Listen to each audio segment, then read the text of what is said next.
So what will I do? Hello, good morning. I am Betty, your nurse today. What's your name? Jade. Jade. Lure. What's your family name? Kababahay. Okay, so I will check the band. Kano sa ganito yung birthday? August 19, 2025? August 25. Oh, okay. So, Manek, huh? So you have to ask the patient the right patient. Next is, you're going to explain to the patient, Mom.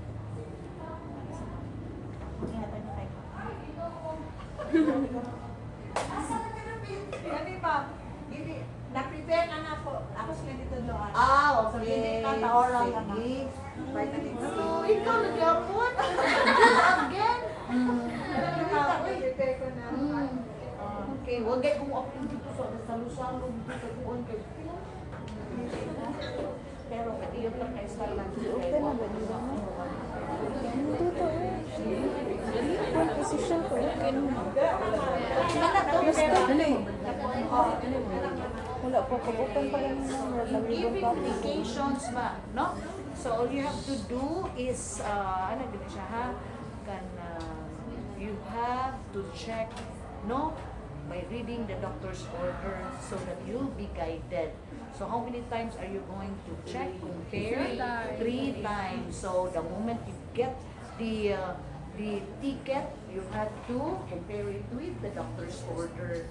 When you prepare the drugs, basahon mo you getting the drugs, basahon compare it. 3 times no. So first, you are going to compare it with the doctor's order.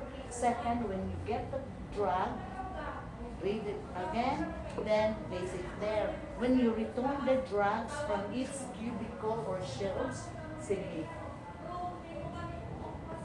So, imo na din siya basahon again, ha? Then, you're going to return.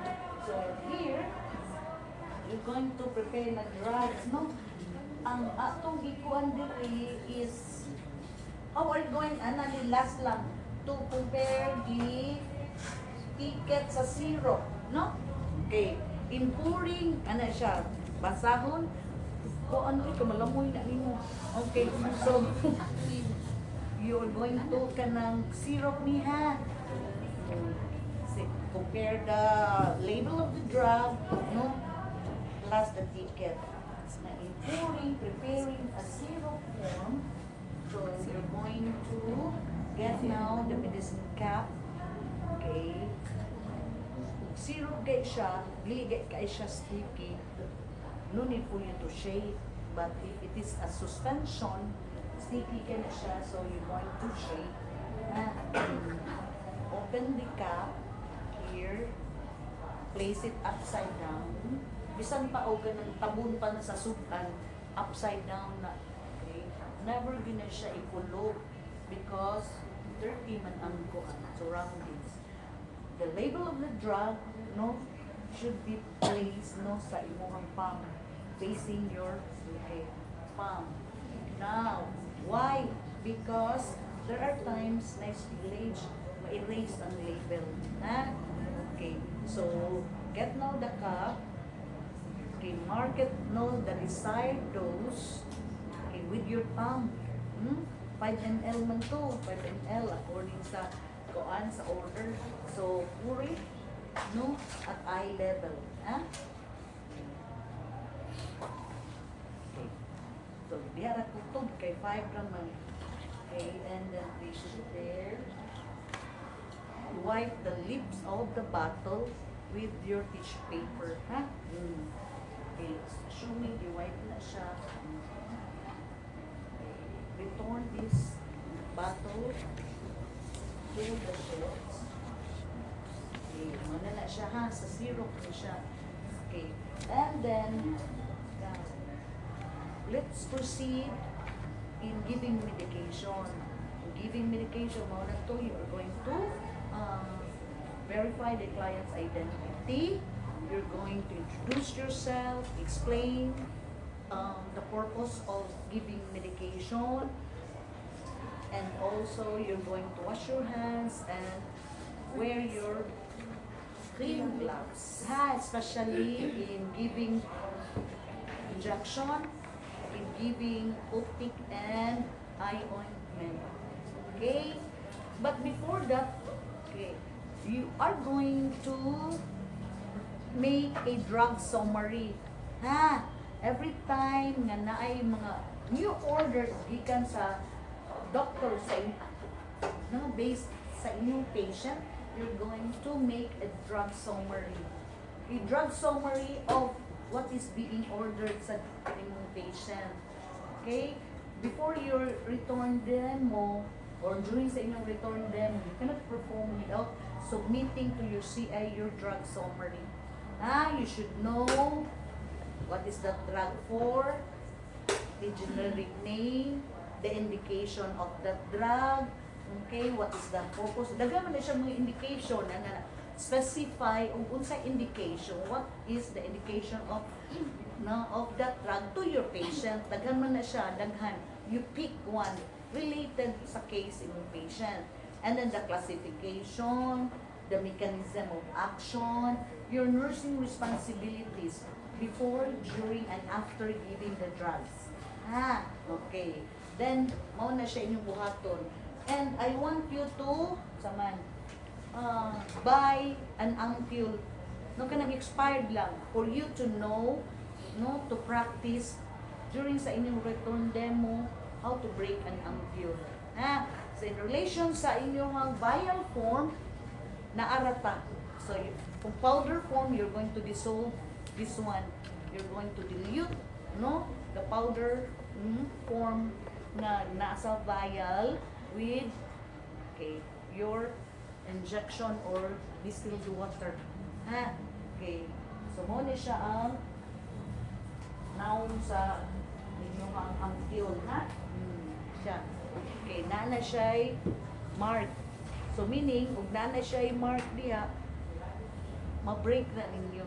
Okay na to break. Kung wa gali siya groove, so you need a filer or a file na mo ni imo iana. Okay? There are hospitals nga naa siya ampule breaker. Na imo na siya niana. Okay? So in here wala ta kamo mo break ini. Katong inyong paliton na ampule katong naay mark sa neck. So, ang atong unya na, later ha. Kada unahon na to hatag is your oral. Ikaw man ninyo sa oral, mag-prepare na dayon mo sa inyong parenteral. Kay dili man na makuan sa inyong CI. So, amo na i-divide nga naay para oral, nga mga CI, nga nasay musaw para parenteral. Okay, sa imong pangutana. During our return demonstration, can we use ampule breakers? That's why I told you, kanang inyong paliton, kanang naay mark, no need for you to bring a breaker. Basta na ay glue. Ayaw na, kato lang. Kaya mag-practice na. Sa hospital na ana siya. A file. Okay, so, wear with you your gloves.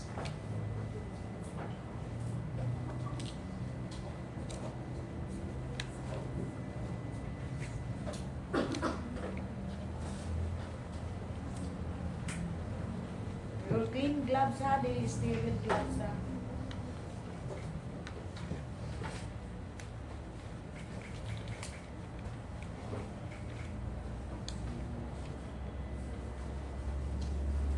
Taas ba? Taas ang medication.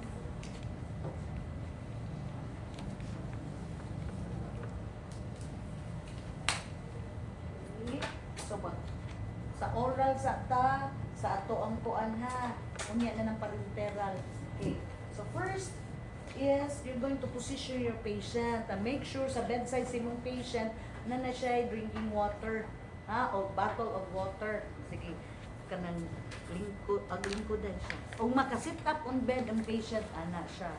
Never good ka makatambal imong patient na nakahigda. Okay?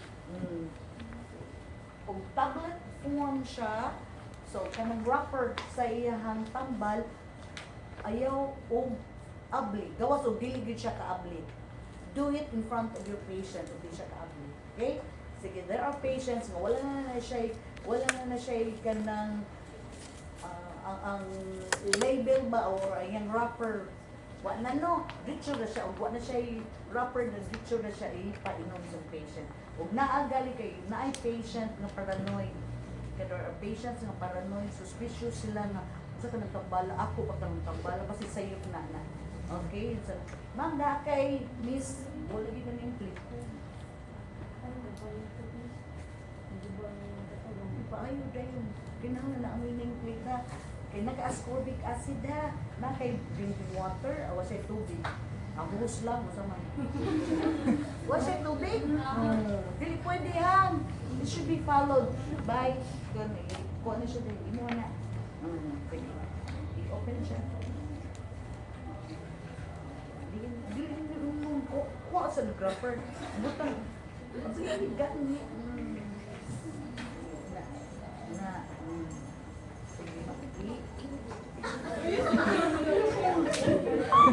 Open it. O, kuhan siya, wala yung wrapper. I-drink siya nimo. No.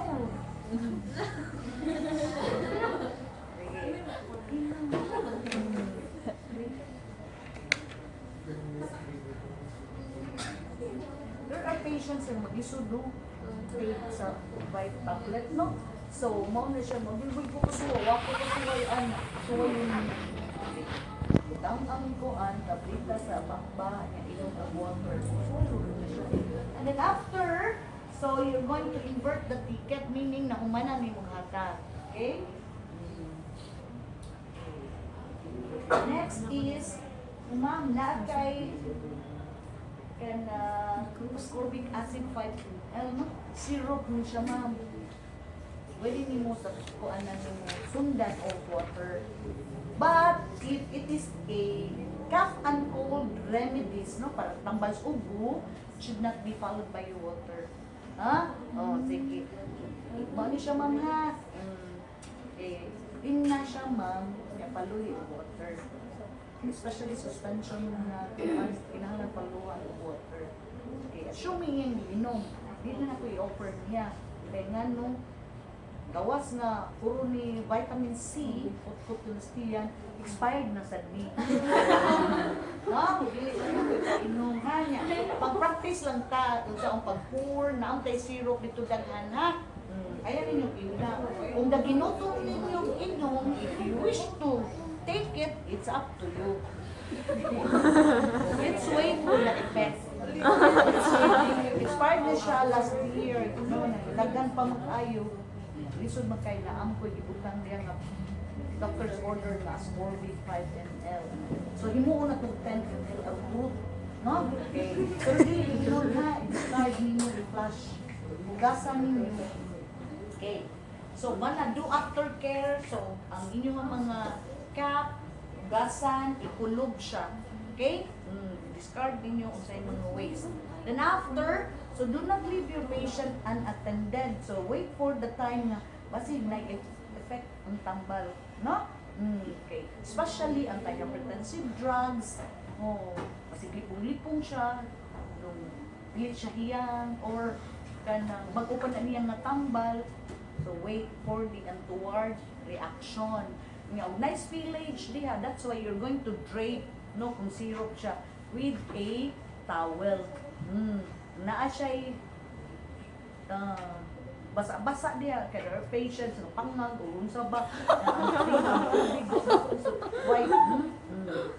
Okay, and then position your patient in a comfortable position. Okay, and then if in the event nga ang medicine patient is via sublingual under the tongue, so dili na siya paluhan og water ha. So mo dissolve lang na siya. Okay? And then under the tongue, no, meaning ilawom sa dila. Mo dissolve na siya. Let it melt. May lang. Then sa buccal cavity, so sa side sa cheek. So mo dissolve, it should not be followed by water. Now, in the event that your patient has an NGT, nasogastric tube, via nose tubing, no? Via nose until sa iyang gas. Okay? Sa iyang epigastric, sa gastric region. All you have to do is you're going to pulverize the tablet form or i-uncap ang iyahang capsule nga kuan katura siya ang ana nimo ang tamba ni kuan dili ang shell apil og duktog. Okay? Then after, you're going to dissolve the powderized tablet or whatever with 20 to 30 ml of your warm water. Dissolve. And then, at the bedside, all you have to do is to check first the tubing. So you are going to place the patient in upright position, Fowler's position. Never give drugs to your patient nga nag-lie flat on bed. Okay? To prevent aspiration. Now, nanaka sa bedside sa ng patient.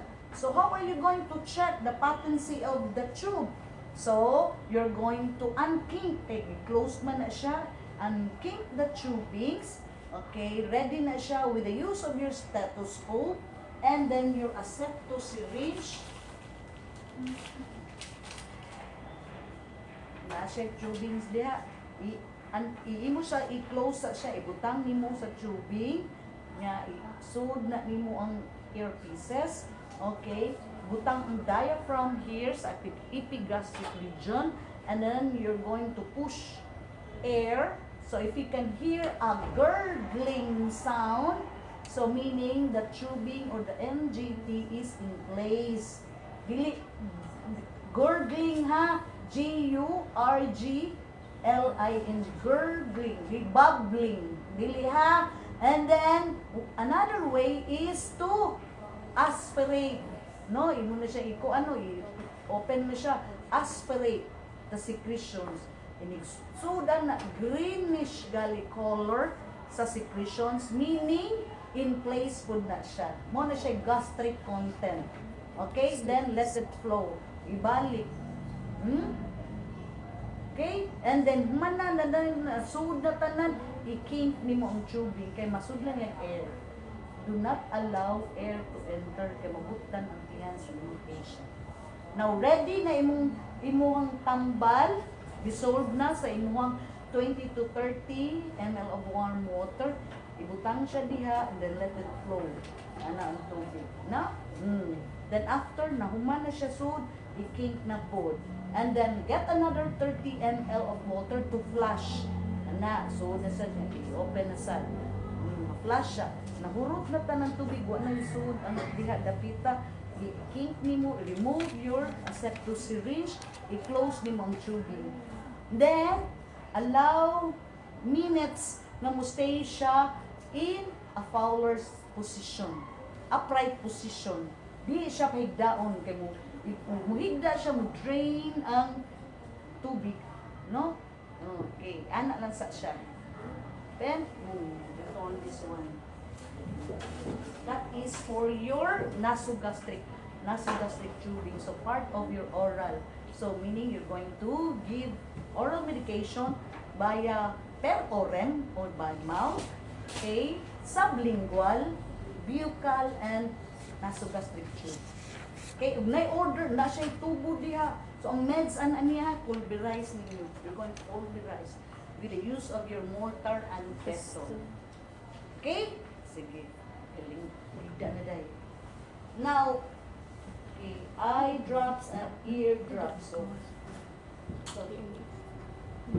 So affected ear, no, ang ikuan. So, katurang ear nga gi-specified, right ear, left ear, no? Oh.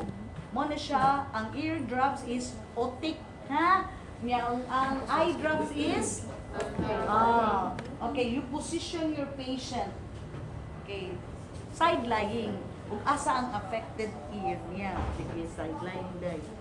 Na kini siya flex katuko sa straight. Drape under sa head si mong patient a towel and another over ang iyahang washcloth here.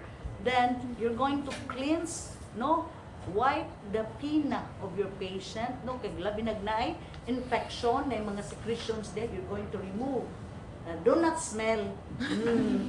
Okay? Sige, you wipe it, no, butang na siya drape, no, wipe with your sterile OS or mana something and cotton with NSS, discard it, and then make sure kini imuha drops, you're going to place it in a warm, no, warm water, ha?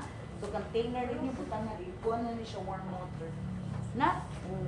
Then you pull the kung adult imong patient, no. Okay, you're going to pull the pina upward and backward. Nadayon kini siya ipato di siya diya. Pila ka drops according sa order. Okay, 1, 2.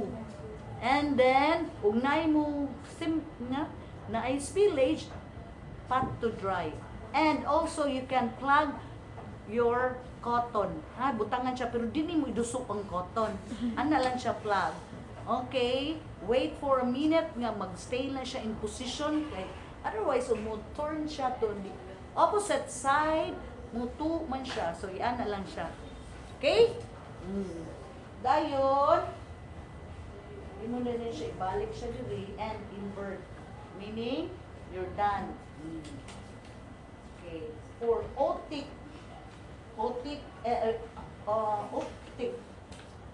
eye ointment or eye drop. So, position your patient in a supine position. Okay. You instruct your patient. Manato ka, nag-identify, nag-ana nakatanan, nag-change na ka o gloves, ka everything you, no, by the time you give indications to your patient, change ka o gloves, ha? That is for your protection, ha? Unya, so you instruct your patient to look up to the ceiling before, okay, instilling the drugs. Okay, your thumb, okay, imo na siya butang diha, the other one here. So, dito day, look up, and then 1, 2. Okay? So, you do it like that, ha? Dili, di patuan ninyo, ha? Kay wala mo siya infection. So, kini-practice naman ni siya. You open this one, ha? Basi dinig kakuha na. Sa actual na niya, you're going to open, ha? This time, wala ko gi-open, kay mabutang wala mo siya infection. Ha? Practice lang niya siya. Okay, anak. Okay, look up day. 1, 2. Okay? Ayaw i-open. Ay, apply. Action. Ay, action lang nila. Oh, anak. You're going to, okay, Action. state lang the steps. And then, if it is an ointment, so place your hand here sa forehead sa mong patient. Okay, anak na siya. Look up. And then, ointment ni siya. Considering ointment ni, so you're going to put the ointment from inner canthus going out, then close. Na? To the affected eye, o both eyes, ang butangan, so do it, pariha rasad, diri na sa dapita, na inner going out. Look up to the ceiling. And then, don't leave your patient unattended, so place your patient in a comfortable position. Okay, then go to the nurse's station, bring your preparation, do aftercare, butang sa dapita, ang imong ticket sa sunod nga. Okay, let's say for instance, 3 times a day, nagsugod ka 8 o'clock, you're going to place the ticket 1 o'clock. So sa next dose, na due for 1 o'clock. Then BID, yellow man ang imong ticket, no? So you give the medications at 8 a.m. So the next dose will be 6 p.m. So there are medication rack na butang ni siya tanan diha due to the next dose, no? Naa sa uban nga dito ra A, TID, BID, and ana lang siya. It depends upon the institution. Okay, get now the chart. Go over sa chart sa mga patient. Go directly to the medication sheet. Kay man na magkagbasa sa doctor's order, no? Medication sheet, and then write your name as a student nurse, your initial, okay, and then the date you give the medication and the time of administration. Okay, give space to the next nurse. Let's say 816, nihatag ka 8, basta imuhuk doon diya, imong pirma, naka-occupy siya tanan dili. Ha? Give space to the next nurse. Okay? Oh, so intended ni siya for 5 days. First day, second day, third day, fourth, and fifth. Okay, so palitan ka what date is 20. Okay, May 20, May 21, 22, and then mahuman na ang usa ka semana o continue pagyapon niyang tambal. Okay, you provide another sheet, medication sheet with the next page. Okay, so mona, it is important to check the doctor's order. There are meds nga the doctor will order discontinue, especially antibiotics. No? Nowadays, dali ra kay na ang patient mo stay lang na siya, okay ra ang kaso, dili kay complicated ang kaso kalang for ang imong patient for operation o 2 to 3 days pagawason na din or full recovery will be at home. No? Unlike before hantod makangtang ang tangon ang sutures and all. Nowadays dili na 1 to 2 days discharge. So you'll be guided, no, sa inyong nursing responsibilities by reading the doctor's order. Ano siya tanang treatment. Okay? No. Kanang unsa na ibutan siya perilite exposure, BID. So perilite exposure intended na siya para sa bagong nanganak. Okay, ano siya suppository, no? Wa kalibang ng patient for how many days? Dulcolax suppository. Okay, 2 suppository now. So stop na siya. Kung available na ang tambal, so you will give the suppository. Now, if no stock o pagkapalit ng patient, butang na siya sa kanang no stock na corner. Okay? In giving suppository, the eyes of the patient, okay, you position your patient matulog nagtaon siya. Okay, so side lying, sige day, side lying gihapon na. Okay, kini usa flex, ang usa straight. Okay, going to wear with you your clean gloves. So separate the upper and the lower buttocks. So unwrap your suppository. Okay, you're going to insert it, no? In a rotating manner. Okay? As soon as tuon na siya dito, ituklod din siya soon. Dili lang maghawak sa lubot, ha? Okay, malanay man siya. So it should be refrigerated. Aron gahit siya. Then after tuon na siya sa soon, i-close ang batak sana. Kaya kung dili na mo i-close, the moment mo ubo siya, mo atsing siya, mo balik. Oh, so okay ra na siya na ay mumelt kay kuan man, pero dili tanan iblugwa. Okay. Now, before inserting, you're going to instruct your patient to open the mouth and relax. No, dili mamugong kay basig kutong siya mayo. Sa unsaon ni mudungol dia dili na. No? In a rotating manner ha. Now, vaginal suppository. So, dili siya mag-inato, mag-side lying ha. Maglisod ka locate as ang vagina ka na. Pikot man siya.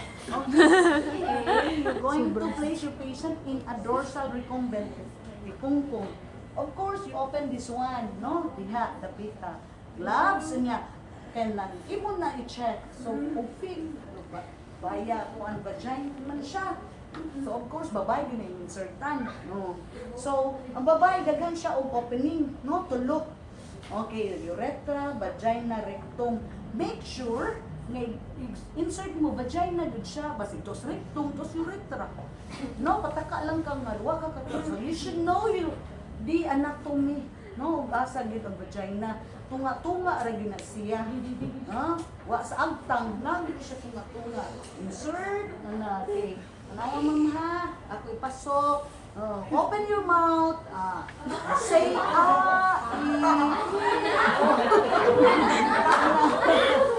okay? Kung doon lang siya dito. Okay. Close na siya. Ana. Sige, balik ana. No, nagyoy underpads sa ubos kay namin spillage. So, aron dili siya mo kuan sa imong beddings. Okay? Questions? Na, so maura to ha, vaginal suppository na ay suppository per rectum. Ayaw yun na siya ihatag ang suppository oral. Oh, may tabo dyan na. Nag-prepare siya niya pagkahuman. Hoy, ano na? Asa na yung mga paslot? Inom niya ha? Ikay inuman na, bitanaw na to. Bitaw? No. So, suppository gali. So, you're going to insert. Never na siya yung Dulcolax nga oral ka nagagmay tablet. Pero suppository bullet form na siya, no? Oh, insert it. So, i-refrigerate siya. Gahi siya na isud. Ha? Isud ni mo, ana, ituklod na ni mo. Ana, magunit mo ka. Ituk mo di mo diya sa opening. Then, ana ni mo. Ha? Okay? Questions? Okay na ta. Parenteral na ta, ha? Okay. For parenteral, so first, sa ampule form. Okay, ampule form, all you have to do is get an ampule form. Nama kay model, no?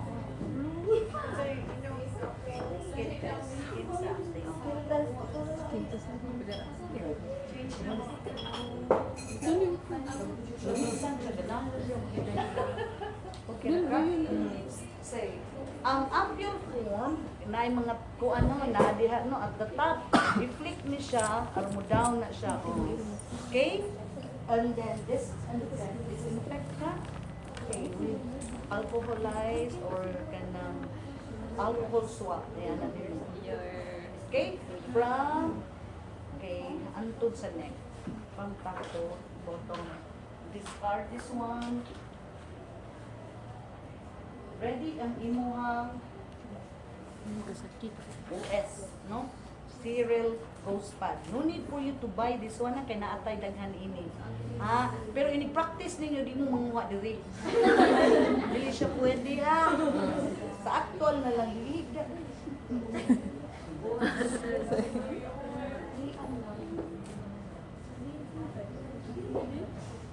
Open it like this, no?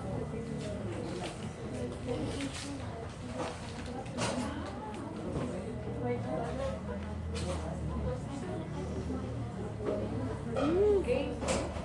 Then drop no, the tip of your ampule with this your OS.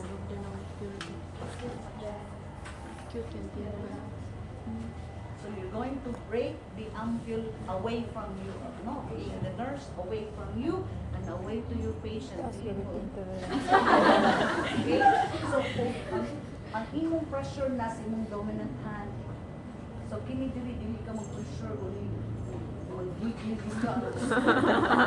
Easy for you to break. Not a breaker, no? Ampule breaker. So ano siya. So careful ka mo. I-wrap mo kay naang niya ma-injured niya ka, no? Diba? Okay, and then ayaw siya i-discard. So, butang nimo siya dili sa mga sharp. Ha, kaya di makuha na to.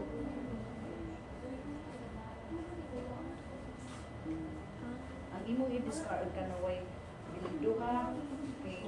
Then, it is easy for you to get the solution kay open naman na siya.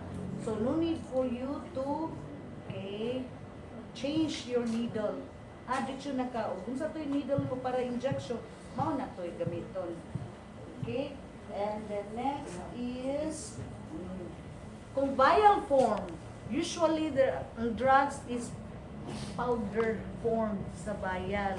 So, as I've said, you're going to dissolve this one. Okay, di man siya pwede powder, di man ka-withdraw. Okay, usually, introduce ka o how many cc? So, constant is 6.5. So you're going to disinfect your sterile water, or there are kanang meds nga nano siya diluent no nga imo i-dissolve from rubberized guy siya ingon ini siya vial. You're going to have an aspirating needle, change your needle sa inyong para IM, para injection. So disinfect from inner going out. Okay, and then get now your syringe. So para IM gali siya, age 23. Skin testing intradermal, and use your tuberculin syringe. Sub-Q gali, can use this one. Insulin syringe, pwede ra na siya. Depende na sa amount or dosage. Open this one.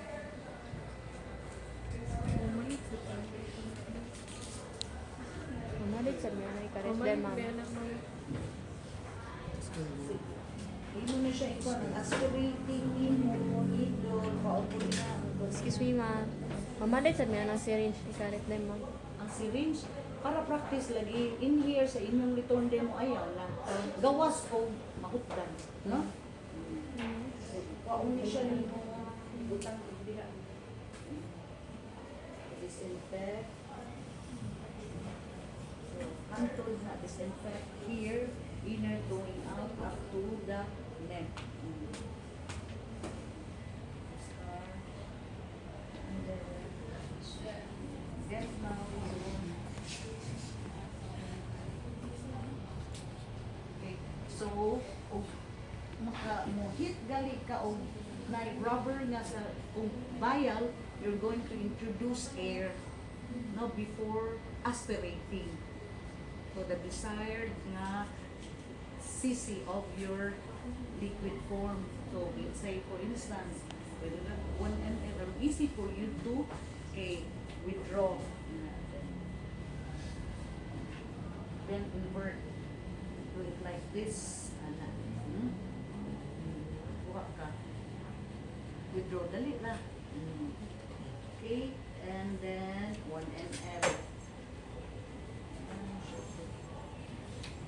Depende sa desired mo to dissolve. Okay. Then, ini siya. Imusad siya ang imong ikuan din. You're going to disinfect. Ini liquid naman siya. Diretso nimo o inject. As it goes. Then, you're going to mix the solution. Dili ana. Okay? And then, so, imo na siya ibalik sa iyang ayaw na siya guliti ang sa needle diretso na to prevent accidental breaking. Okay? Sige. Ano na siya in withdrawing, introduce you first. Ha? An air. Una, dito na kakaspirin. Okay? Sige. Questions? For intradermal, ready na ka. You're going to withdraw 0.9 cc of your distilled water and add 0.1 cc of your vitamin C for skin testing. Ha? Dili siya puro distilled water. Okay, muad ka. 0.9 plus 0.1 equals 1 cc. So, mauna siya imong gamiton.